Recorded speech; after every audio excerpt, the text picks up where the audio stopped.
In a far-off land, an old woman lived with her 3 children.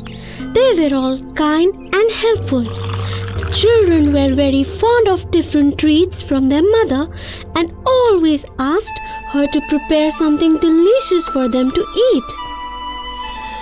One day, the old woman asked the children to help her in preparing a big pancake.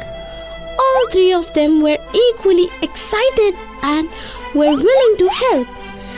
They all got busy in preparations for making the big pancake. 2 of them cracked the eggs, others measured the milk, the flour and the sugar. They mixed the material to prepare a dough for the pancake. After the mixture was ready, they poured the mixture into a big frying pan and placed it on the fire. After some time, the old woman asked the eldest boy to turn the pancake upside down. So the boy tossed the pancake high into the air. Instead of falling back into the frying pan, the pancake landed on the table, got up and started running away. The children looked at the sweet, mouth-watering, huge pancake rolled away in surprise. All the 3 children ran after the pancake to catch it. Stop, you delicious pancake! You are a treat, and we are all hungry and want to eat you. I'm too fast for you all. Catch me if you can. Soon the pancake rolled down the road. An old man saw the pancake and said, Stop! Do not go so fast. I want to eat you. The pancake said, I did not stop for the 3 children, and I cannot stop for you. Catch me if you can. And it rolled away. Further rolling down the garden, a cat sitting on the wall too saw the pancake and said, You cannot escape from me. I will gobble you up as soon as I catch you. Saying this, she jumped down the wall. But the pancake said, I escaped from the 3 children, and then the old man. And now I will escape from you too. Catch me if you can. Then the pancake passed the gate of the nearby cottage. A cock was sitting on the gate, saw the pancake and crowed, Stop, or I will not spare you. I'll eat you up, you yummy pancake. The pancake said, rolling away. No, sir, you cannot eat me. I will escape from you too. I escaped the 3 children. Then I escaped from an old man. And then even a cat could not catch me. I'm too fast for you too. Catch me if you can. The cock did not give a heed to what the pancake said, and he too started running after it. As the pancake passed a pond, a duck saw it. The duck too wanted to eat it. So he waddled after the pancake and shouted, Stop, I'm hungry and you smell so good. I want to eat you. You cannot escape from me. Said the duck. But the pancake said, I don't want to be eaten. First, I escaped from the 3 children. Then I escaped from an old man too. Even the cat and the cock tried their luck to catch me. And now I will escape from you too. Catch me if you can. But the duck continued to waddle. Just near the green field, there was a cow. When the big pancake was rolling by the field, the cow shouted, Stop, Big Pancake, stop! You look so delicious. I want to eat you. But the pancake laughed at her as it ran faster and said, Sorry, madam, I don't want to be eaten. Before you 3 boys, an old man, a cat, a cock, and a duck from a nearby pond also wanted to eat me up. You can also catch me if you can, but make no mistake, I will escape from you too. But the cow too galloped after the big pancake. As Pancake rolled through the forest and reached the river, there was a hungry wolf sitting at the bank. The wolf howled. Stop where you are and do not run away like this. No, sir, I am not in a hurry to be eaten. And do not try to be smart. You cannot catch me. I escaped from the 3 little children. An old man tried to catch me. A cat and a cock tried their best, but they too failed. a duck, and a cow tried their luck, but alas, they failed too. I am sure you will fail in your attempt. But I do not want to eat you up. I want to make friends with you, said the wolf. Really? I am so happy, Said the pancake as it stopped and came closer to the wolf. I anyways cannot swim, and I want to cross the river. Would you help me? Why not? I'll be glad to carry you across the river. You just climb onto my nose. The wolf said very innocently. The big pancake did what it was told to do by the wolf. No sooner had the pancake climbed onto the wolf's nose, it was tossed high up in the air and fell right into the wolf's open mouth. The wolf swallowed it, licking the remains onto his lips. In the meantime, the cow reached the river. The duck came behind the cow. The cat and cock too reached the spot. An old man and 3 little children joined the crowd. Have you seen a pancake pass by? They all asked the wolf. A pancake? Yes. Was it big? Yes. Was it golden brown? Yes. Where has it gone? They all asked in chorus. Well, it was very delicious. The wolf said as it licked its lips.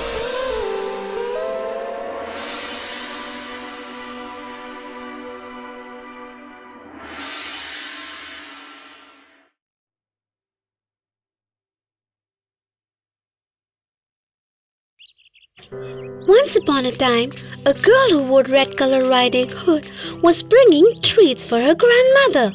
She loved that riding hood so much that she was named as Little Red Riding Hood. La la la la la la la la la. Singing, she went through the jungle, enjoying her path with beautiful flowers, birds, and butterflies.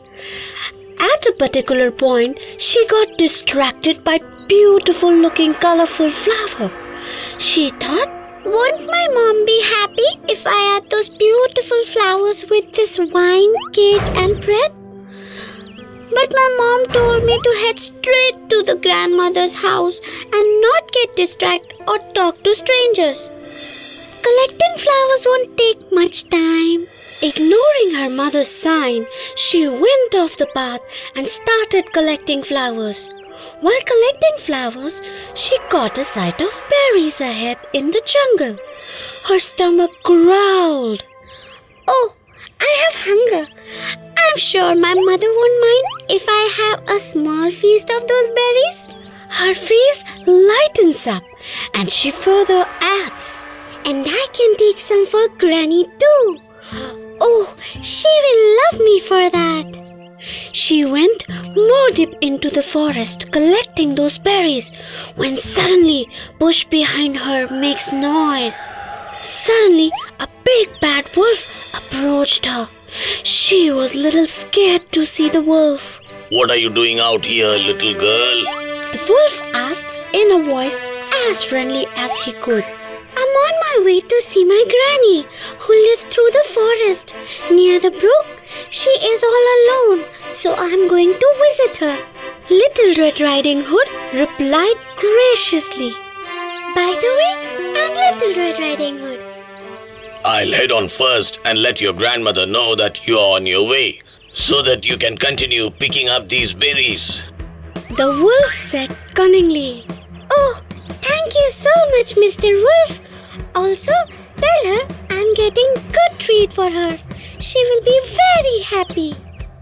The wolf thought, The days seem good today. I can gulp down an old woman, which will fulfill my hunger, and then a little girl as a dessert. The wolf ran quickly towards grandmother's house. Little Red Riding Hood went ahead to collect more berries when she soon realized that she had lost her way. I think I have lost my way. How will I go to Granny or back to my home now? Feeling sad, she sat on the foot of a tree and started to cry. I should have not ignored my mother's warning. While she was crying, a hunter was passing by who heard her crying and followed the sound and reached her. What are you doing out here, little girl? I'm on my way to see my granny who lives through the forest near the brook, but I have lost my way. This forest is a dangerous place to be. There are some wild animals too. Come, let me help you reach your grandmother's house safely. Wild animals? But they seem to be good. I met one of them, Mr. Wolf. The cunning wicked wolf? I have been looking for him since a while now. Where is he? He left to inform my granny that I am on my way with treats for her, and I will be there soon. Oh, little girl, we should head fast to your grandmother's place. She might be in danger. Little Red Riding Hood realized what a mistake she had done by talking to the big bad wolf. She walked quickly with the hunter as she was extremely worried for her grandmother's safety. Soon enough, they reached the grandmother's house. She knocked the door and heard her voice from inside. Who is it? I'm Little Red Riding Hood, Granny.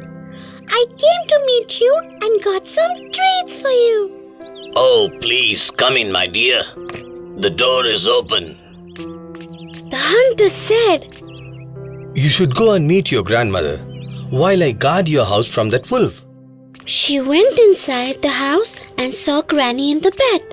But it was the wolf who had already gulped down Granny and disguised himself laid down in the bed. Looking so different and weird to Little Red Riding Hood, she asked, Granny, why are your eyes so big? So that I can see you better, my sweetheart. And why are your ears so big, Granny? So that I can hear you better, my dear. And why is your nose so big then? So that I can smell you better, my darling. She saw pointed big teeth, and shivering she asked, Why is your teeth so big and pointed? At once, the wolf jumped out of the bed towards her. So that I can chew you better, my tasty dessert. She shouted as loud as she could, and at once the hunter blasted in and killed the wolf. He then cut the wolf's stomach and saved the grandmother too. Little Red Riding Hood was so happy to see her granny back again. They both hugged each other, and then she turned towards the hunter and said, Thank you so much, Uncle. Please join us for this lovely treat. Treat? Wow! Yes, I will. Yes, I will. They all laughed and enjoyed the cake, bread, berries, and wine together.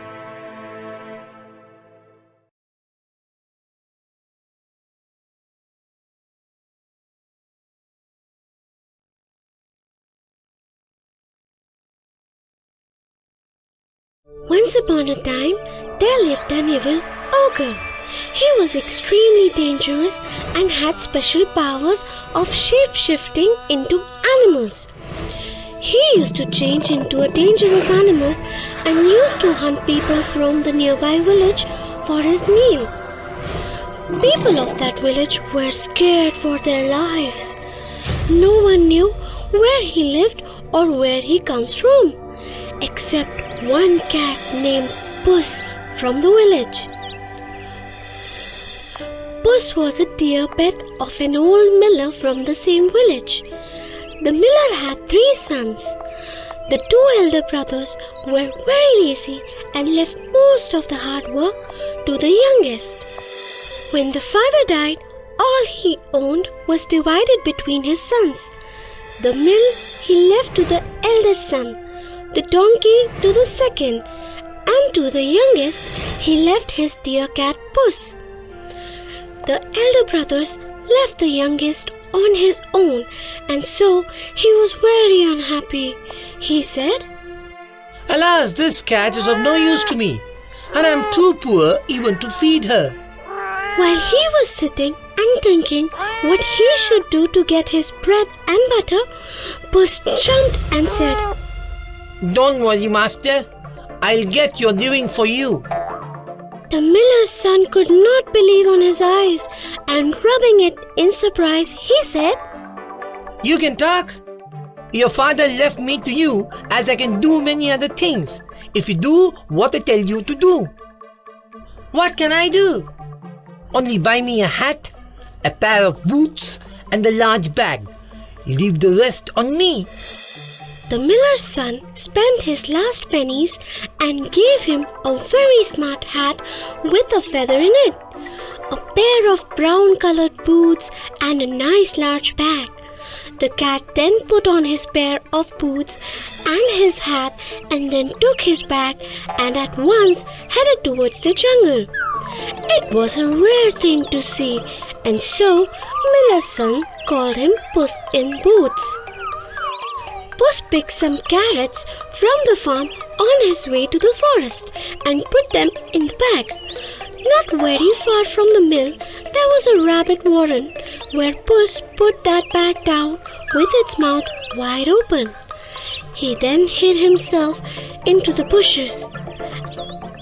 As the little greedy rabbit sniffed the fresh carrots and jumped into the bag to eat, Puss pounced on the bag and pulled the string of the bag.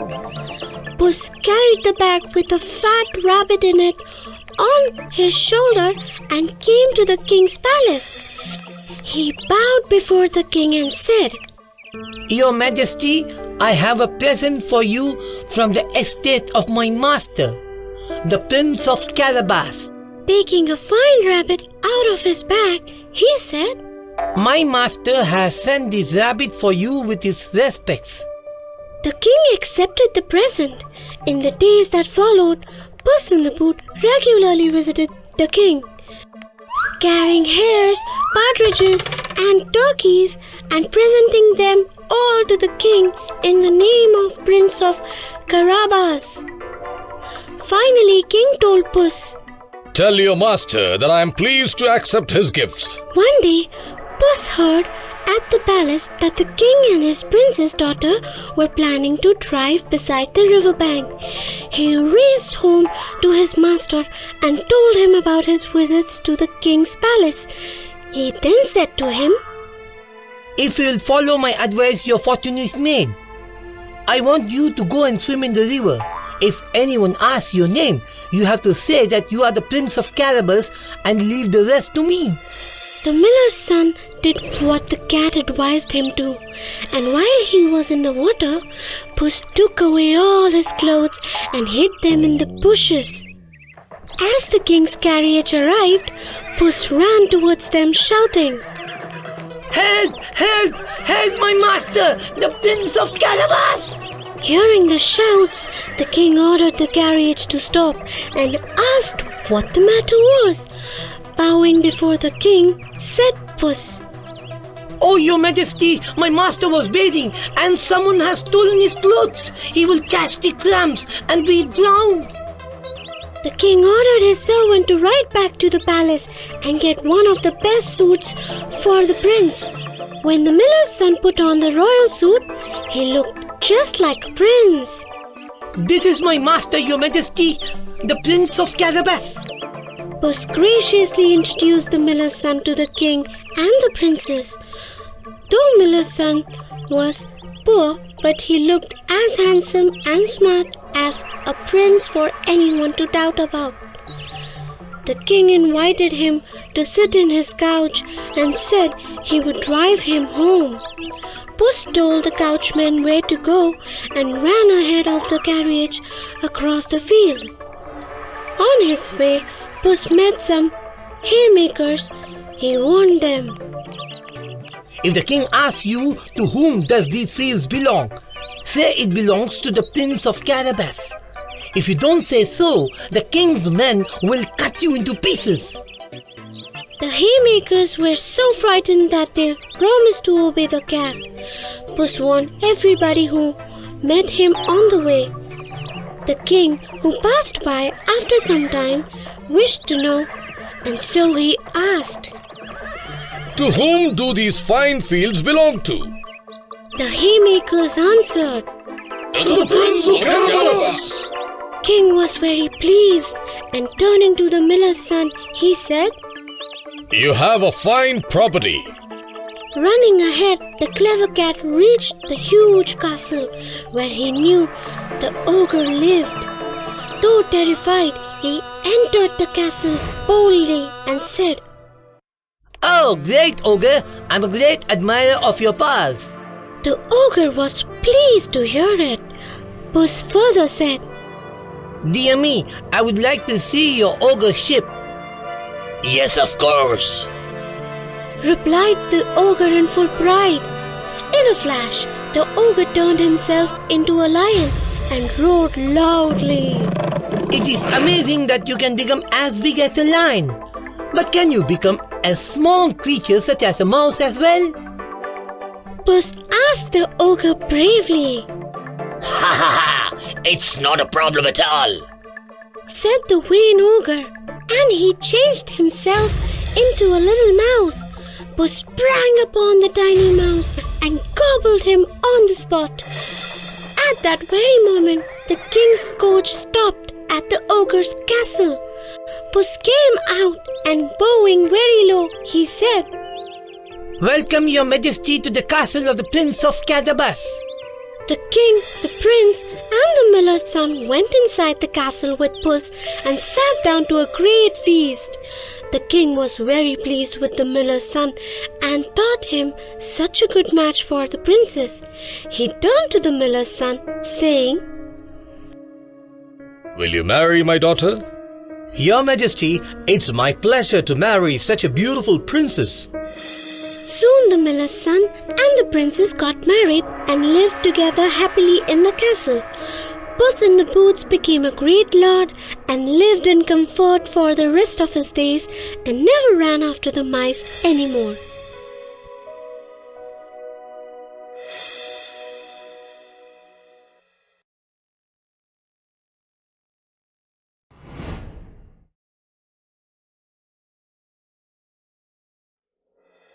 Once upon a time, an angel in heaven had a goose. She used to take good care of the goose. But once it happened that when Goose was laying egg, it fell off from heaven to earth. After some days, a gosling came out of that egg. It was cute little gosling from the heaven. Years went by, and in the nearby village, there lived a farmer with his wife. They were very poor. They had nothing but a little farm where they grew vegetables that they could eat. He used to sell those vegetables and earn his livelihood. One day, the farmer's wife told him, Wouldn't it be good if we could have some eggs from time to time? I wish we had a goose to lay us eggs daily. The farmer did not have much cash to buy a goose. So he collected some veggies and set off to the marketplace to sell all of them and perhaps get a goose in exchange. He took the goose home and took a very good care of it. He made a nest for it to lay eggs. The goose will produce eggs which I can use for selling and eating, thought the farmer. Days passed, and one fine morning, when he went to gather some eggs for his breakfast, to his surprise, the goose had laid a golden egg. Little he knew that the goose was from that egg that was fallen from the heaven. a golden egg. If what I'm saying is true, then I'll be a rich man soon, Thought the farmer. He sold the egg in the market and got a good handsome amount for it to get rid of all his problems. But still, he felt that the money he got is not enough. So he waited curiously for the goose to lay another egg. He started taking very good care of it. Soon the morning came when he found another golden egg. He and his wife were so happy to see the egg. He immediately ran towards the market. Again he got a very good deal for the egg, and he was soon known as rich man in the village. Days passed, and slowly and steadily the farmer and his wife were becoming richer and richer. But as they became richer, the couple had also turned greedy and selfish. They both wanted all the richness in the world for them as soon as possible. One day, wife came up with the plan. What if we get all the golden eggs at one time? The farmer was also fascinated with the idea she had put forth. So, they both decided to cut the goose and get all the eggs inside her at one go. But greed has its own way of teaching lesson. They picked up a big sharp knife and cut the goose's belly to take out all the golden eggs right away. But it was a huge mistake. They did not find even a single egg inside the goose. And there would never be any more golden eggs again. Poor goose lost its life, and the old couple lost the only source of becoming rich. So they say, greed is a curse.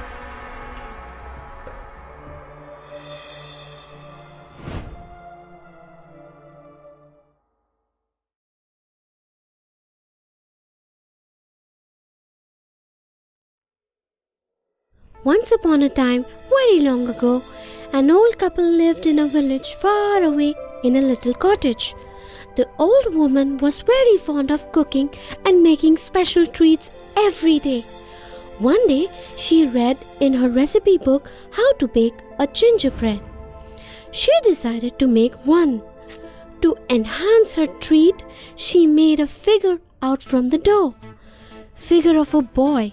She made 2 eyes on it with vanilla cream and lips with strawberry cream. She also dressed it with different colors and called it Gingerbread Boy. She then put the gingerbread boy into the oven to bake it. It was only after a few minutes when she heard voices coming from the oven. "Let me out! Please let me out! It's too hot in here! Please let me out!" Someone seemed to be saying. Who could it be? She thought and opened the oven door. As soon as she opened the door of the oven, Gingerbread Boy jumped out and started running. The old couple could not believe on their eyes. Before they could realize anything, the Gingerbread Boy reached the road outside. They too ran behind the Gingerbread Boy. Both of them shouted, Stop, little gingerbread boy! We want to eat you! Stop! They were panting as they ran. They ran a little while but could not catch him. He was too fast for them. The gingerbread boy had gone only a little distance when he crossed the cow in the farm. The cow called for him. Stop, little boy! Stop! You look so delicious! I want to eat you! But the gingerbread boy didn't give a heed. He did not stop running. He saw a cow running after him. The cow tried hard but could not catch him. He was too fast for the cow too. The gingerbread boy had not gone very far when he met a horse. I'm very hungry and you look so yummy. I must eat you. Stop! Said the horse, running after the gingerbread boy. When Gingerbread Boy saw the horse running behind him, he started running faster. The horse did not want the Gingerbread Boy to run away. On the other hand, Gingerbread Boy ran as fast as he could to be escaped. No doubt, the Gingerbread Boy had escaped the attack of an old couple and the cow successfully. He was sure to escape the horse's attack too. It was the question of his life. So he ran faster than the hungry horse. Soon he ran out of the reach of the horse too. The little gingerbread boy was sure that nobody could catch him now. As he was running through the forest, a sly old fox saw him. The gingerbread boy would make a good supper. The fox thought and called, Hey, little boy, stop! I want to talk to you. But the gingerbread boy knew what the cunning fox was up to. So he did not stop and continued running. The fox too gave in a hot chase. Not bothered, the ginger boy sang as he ran. He was too fast for the fox too. But the fox did not give up. He too continued his chase of Gingerbread Boy with a watering mouth. He had already decided to catch and eat Gingerbread Boy by hook or crook. Soon the Gingerbread Boy reached the riverbank. He did not know how to swim. Moreover, he was afraid that if he goes into the water, he would get dissolved and die. He found himself in a fix. What should I do now? He said to himself as he stood on the rock on the bank of the river. Meanwhile, Fox too reached the riverbank and decided to take advantage of the problem. The fox went up to the gingerbread boy and said, Don't worry, I'll take you across the river. You just jump on my tail. I know how to swim. The fox told the gingerbread boy very innocently. The gingerbread boy now believed every word of the clever fox. He jumped onto his tail. Midway in the river, the fox said, I cannot hold you on my tail. You would be safer if you come onto my back. The gingerbread boy had no choice. He did as the fox told him to do. He knew Fox was planning something ugly in his mind, but he did not let the fox know about his suspicion. You are too heavy for my back too, the fox told him after he swam a little more distance. Why don't you jump onto my head? Why not? Whatever you say. And the gingerbread boy jumped onto Fox's head, being very cautious. After some time, the fox again said, It would be easier for me to carry you on my nose. We would soon be on the other side of the river. Then you would be free to go wherever you want to go.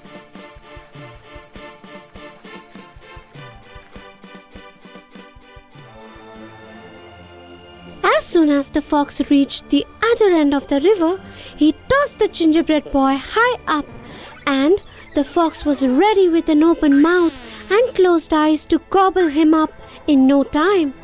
But nothing came down. When he opened his eyes, he saw Gingerbread Boy on the tree above saying, Better luck next time, you cunning sly old fox. This time, eat the dust. Ha ha ha ha ha.